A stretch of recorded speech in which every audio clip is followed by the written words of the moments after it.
বিসমিল্লাহির রহমানির রহিম। একটি হাদিস শুনি, ইনশাল্লাহ অনেক লাভ হবে।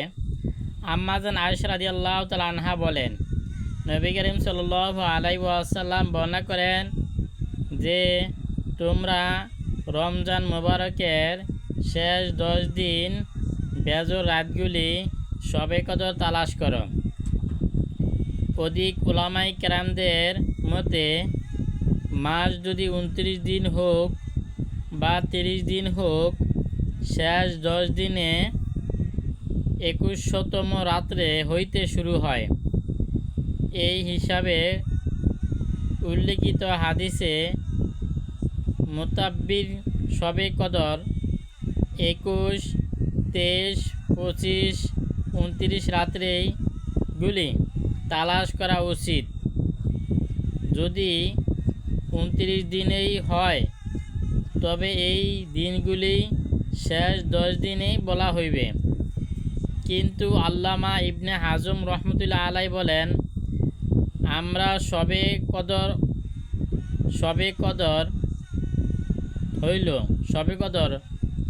সুতরাং রমজানের চাঁদ যদি 30 হয় তবে তো 21 হইতে 30 পর্যন্ত দিনগুলি শেষ 10 দিনে বলা হইবে। কিন্তু চাঁদ যদি 29 হয় তবে শেষ 10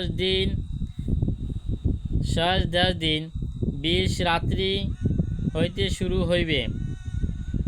এই হিসাবে বেজর রাতগুলি হইবে 20, 22, 24, 26, 28।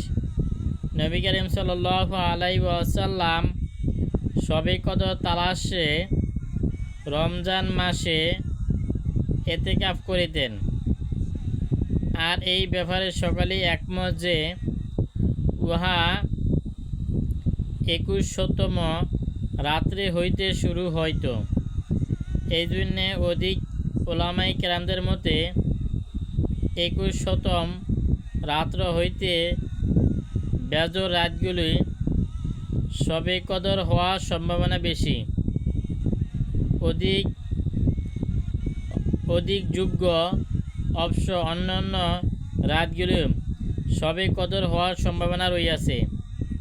তাই উভয় অনুযায়ী শবে কদর তালাশ করা তখনই সম্ভব হইবে, যেমন 20তম রাত হইতে ঈদের রাত পর্যন্ত জাগিয়া থাকিয়া শবে কদরের ফিকিরে মশগুল থাকিবে।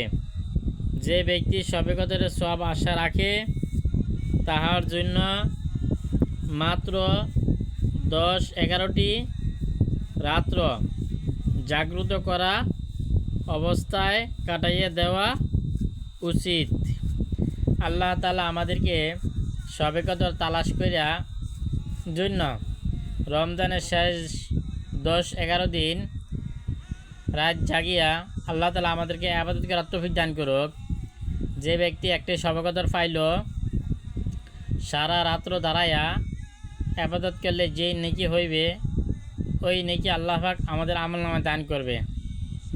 একটা শবে কদরের মূল্য 83,004 মাস। আল্লাহ তাআলা যে কথাগুলো বললাম শুনলাম এর উপরে আমল করার তৌফিক দান করুক। আমিন।